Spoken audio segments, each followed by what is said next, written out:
अस्सलाम वालेकुम। स्टोरी में बात करेंगे जॉन्डिस की। जॉन्डिस में मेनली इरफान से ही पढ़ाऊँगा, लेकिन साथ साथ हम डेविडसन को भी लेके चल रहे होंगे। तो मेन जो मेडिसिन हमने पढ़नी वैसे वो इरफान मसूद से पढ़नी है, it is a good book.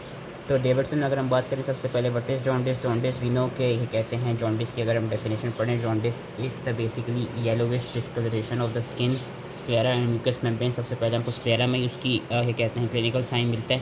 And ये होता है क्यों? Due to increase bilirubin concentration in your body fluids.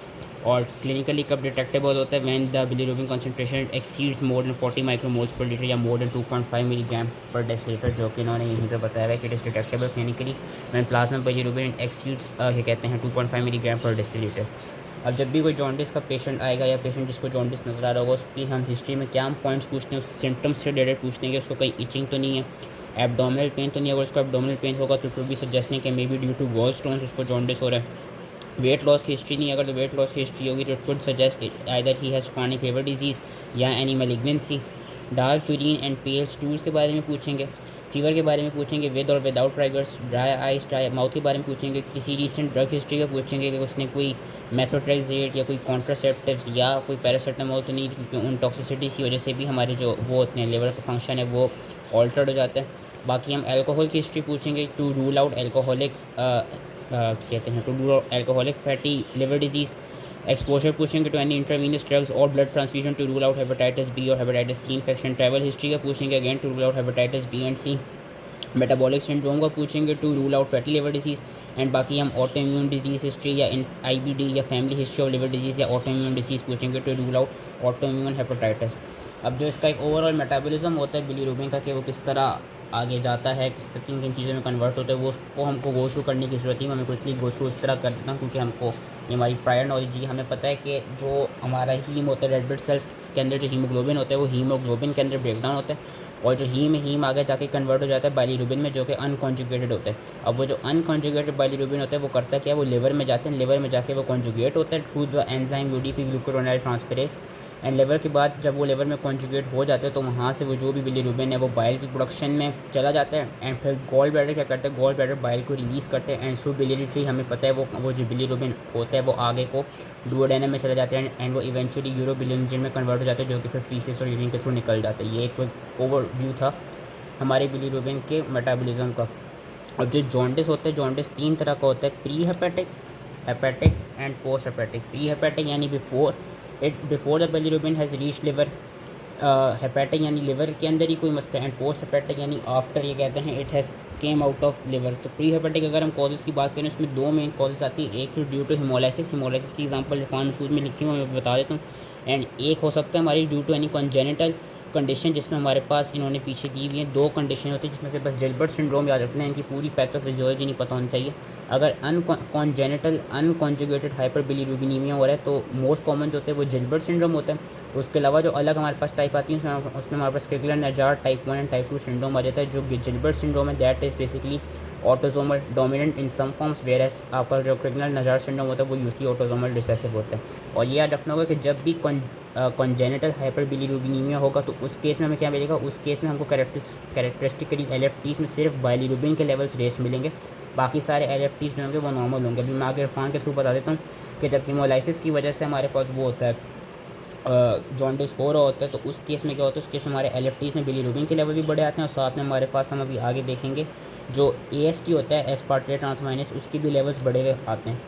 तो हिमोलिसिस की बात करें, हिमोलिसिस क्यों होता है, क्योंकि there is destruction of red blood cells and their bone marrow precursors which is causing increase bilirubin production. And जो इसकी एग्जांपल्स हैं वो हम अभी आगे इरफान से पढ़ लेते हैं। इरफान में इन्होंने दी हुई हैं कि जो अनकॉन्जुगेटेड हाइपरबिलिरुबिनीमिया होता है, और अनकॉन्जुगेटेड हाइपरबिलिरुबिनिया से पहले ये भी पता होना चाहिए कि जब भी अनकॉन्जुगेटेड हाइपरबिलिरुबिनीमिया होगा तो उस केस में जो हमारे पास जब हम लैब्स कराएंगे तो जो हमारे पास जो वो होता है ना कॉन्जुगेटेड बाइलिरुबिन, जो डायरेक्ट बाइलिरुबिन की कॉन्सेंट्रेशन होगी वो हमेशा it will be less than 20% of the total bilirubin. कि जो लैब्स में कॉन्जेनिटल कह रहा हूँ सॉरी, लैब्स में जो कॉन्जुगेटेड बाइलिरुबिन की वो आएगी कॉन्सेंट्रेशन आएगी that would B less than 20% जब भी अनकॉन्जुगेटेड हाइपर बाइलिरुबिनीमिया होगा। ये चीज़ बस याद रख लेंगे। और यही इन्होंने आगे फिर इसके लैब्स में बताई हुई है कि जब हम अनकॉन्जुगेटेड हाइपर बाइलिरुबिनीमिया की बात करते हैं तो उस केस में क्या होता है कि उस केस में जो कॉन्जुगेटेड बाइलिरुबिन है उसकी जो कॉन्सेंट्रेशन होती है दैट इज़ लेस दैन 20%। दो मेन टाइप्स होती हैं जो मैंने अभी बता दी, एक हीमोलिटिक और एक कॉन्जेनिटल। हीमोलिटिक की बात करें तो उसमें इंक्रीज प्रोडक्शन हो रही है अनकॉन्जुगेटेड बाइलिरुबिन की due to extravascular haemolytic anaemia. वो क्या क्या एग्जांपल्स आ जाती हैं? Hereditary spherocytosis, sickle cell, haemolytic disease of newborn and warm autoimmune haemolytic anaemia. Lab में क्या मिलेगा? कॉन्जुगेटेड बाइलिरुबिन की जो कंसनट्रेशन होगी वो होगी लेस देन 20%। यूरिन में बाइलिरुबिन एब्सेंट होगा क्योंकि अनकॉन्जुगेटेड पड़ा हुआ है, तो अनकॉन्जुगेटेड इस लिपिड सॉल्युबल हेल्थ वो यूरिन में नहीं आता। जो यूरिन में यूरोबाइलिनजल होगी वो प्रेजेंट होगी, जिसकी वजह से यूरिन का डार्क कलर एंड साथ में स्टूल का भी डार्क कलर मिल रहा होगा। एंड जो हमें लिवर एंजाइम्स होते हैं वो हमको हीमोलिटिक जॉन्डिस में AST के जो लेवल्स होते हैं वो एलिवेटेड मिलते हैं। वेयरएस अगर हम कॉन्जेनिटल की बात करें तो कॉन्जेनिटल में जो मेन याद रखना है वो हमने यहाँ से जिल्बर्ट याद रखना है। एंड कॉन्जेनिटल का ये बताया है कि कॉन्जेनिटल में क्या हो रहा है, इसमें भी वही कॉन्जुगेटेड बाइलिरुबिन की कॉन्सेंट्रेशन लेस देन 20 होगी, यूरिन में बिलिरुबिन एब्सेंट होगा।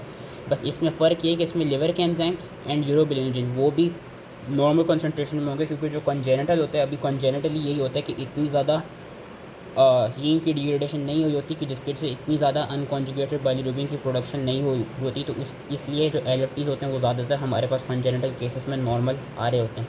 तो ये था हमारे पास प्री हेपेटिक जॉन्डिस। और अगर हम प्री हेपेटिक जॉन्डिस से आगे जाएँ हेपेटिक जॉन्डिस पे, तो हेपेटिक जॉन्डिस का भी उन्होंने बताया है कि हेपेटिक जॉन्डिस, अब हमें पता है हेपेटिक जॉन्डिस क्यों होगा कि वहाँ पे लिवर के लेवल में कोई मसला है कि jaundice due to any hepatic dysfunction.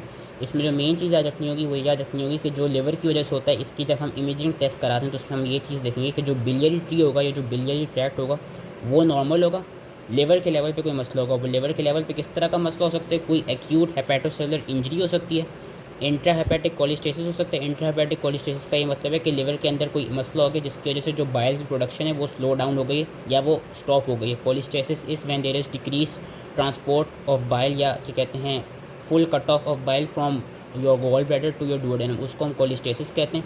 तो इन वजह से और कुछ एक्स्ट्रा हेपेटिक डिजीज़ भी आती हैं लाइक सेप्सिस हुआ हो या राइट हार्ट फेलियर हुआ हो, जिसकी वजह से लिवर का जो वो होता है फंक्शन होता है वो ऑल्टर हो जाता है, जिसकी वजह से हमारे पास हेपेटिक जॉन्डिस मिल सकता है। अब ये हेपेटिक है, यहाँ पे लिवर में कॉन्जुगेशन हो रही है, तो इसमें मेन चीज़ याद रखनी होगी कि जो हेपेटिक जॉन्डिस होगा उसमें हमको both unconjugated and conjugated bilirubin दोनों की कॉन्सेंट्रेशन हमको इंक्रीज़ मिल सकती है।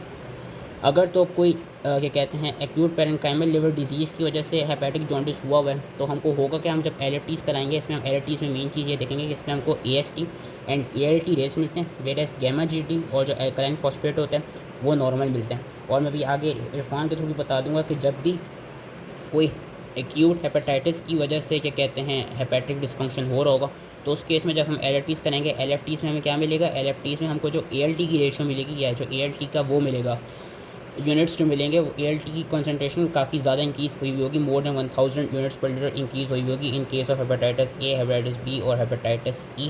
और इसकी क्या क्या कॉमन कॉजेज़ हो सकती हैं? कॉमन कॉज इन्होंने ये टेबल्स में बताई नहीं, ये हम सारी क्या कहते हैं एटलीस्ट 3-4 तो याद कर सकते हैं। इन्होंने ये बताया भाई डिपेंडिंग अपॉन द सीरम ट्रांसमाइनेज की कॉन्सेंट्रेशन उन्होंने बताया हुआ। बस ये एग्जांपल्स हमने याद कर लेंगे कि अगर माइनर एलिवेशन हुई है तो chronic hepatitis C, chronic hepatitis B, fatty liver, alcoholic hepatitis, haemochromatosis. Moderate elevation में non alcoholic fatty liver disease, autoimmune hepatitis, Wilson disease. And major elevation में भी drugs like paracetamol, methotrexate. Acute viral hepatitis, autoimmune, इसकी में कोई toxins आ गए या कोई acute flare हो गया क्रॉनिक हेपेटाइटिस B का, तो ये सारी कॉजेज़ होती हैं हेपेटिक जॉन्डिस की।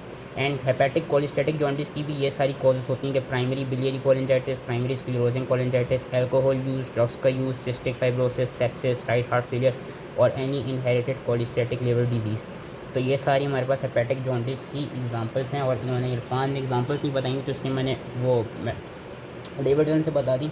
Hepatocellular jaundice, hepatic jaundice is when there is basically inability of the liver to transport bilirubin into your bile due to any parenchymal liver disease, जिसकी अभी हमने सारी एग्जांपल पढ़ ली।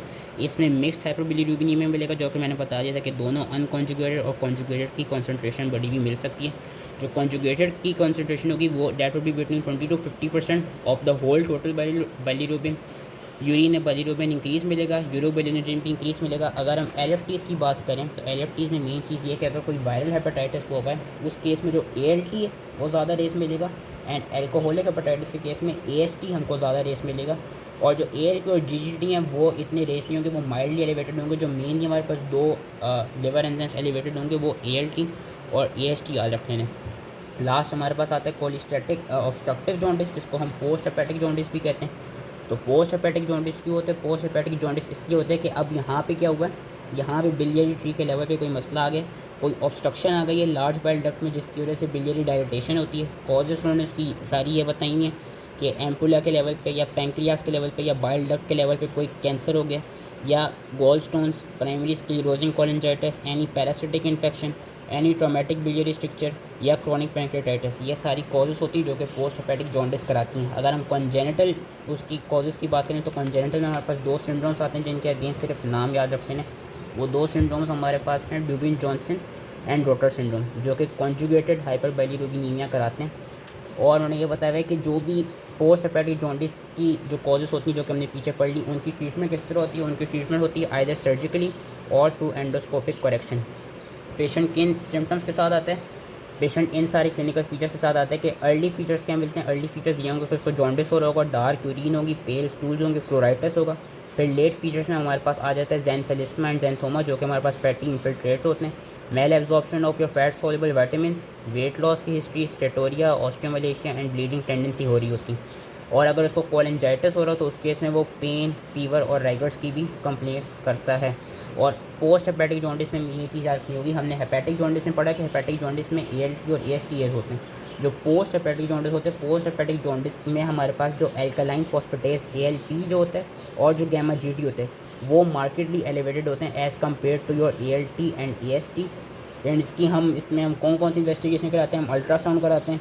अगर हम वो कर रहे हो, डिटेक्ट कर रहे हो कि कोई गॉल स्टोन होगा, उस केस में हम MRCP की तरफ जाएंगे। MRCP और मैग्नेटिक रेजोनेंस कोलेंजियोपेंक्रेटोग्राफी। एंड अगर हम कोई मेलिग्नेंसी सस्पेक्ट करें तो हम CT की तरफ जाते हैं। यही अब मैं बढ़ा देता हूँ। इरफान में ही बताया है कि जो ऑब्स्ट्रक्टिव जॉन्डिस होता है उसमें कॉन्जुगेटेड हाइपरबाइलिरुबिनीमिया और होता है। क्या क्या कॉजेज़ हैं कि अगेन ड्रग इंड्यूस हो सकता है, प्राइमरी बिलियरी सिरोसिस की वजह से, ऑटोइम्यून हेपेटाइटिस की वजह से। कॉन्जेनिटली बात करें तो 2 सिंड्रोम याद रख लेने, रोटर्स एंड ड्यूबिन जॉनसन, बस नाम याद रखना है। बाकी जो कॉजेज़ हैं ये मैंने पीछे टेबल से भी पढ़ा दी थी कि इसमें कोलिडोकोलिथेसिस, गॉलस्टोन्स होते हैं, cancer of the head of pancreas, any parasitic infection, ये बिलियरी स्ट्रक्चर्स, ये सारी कॉजेज़ होती हैं।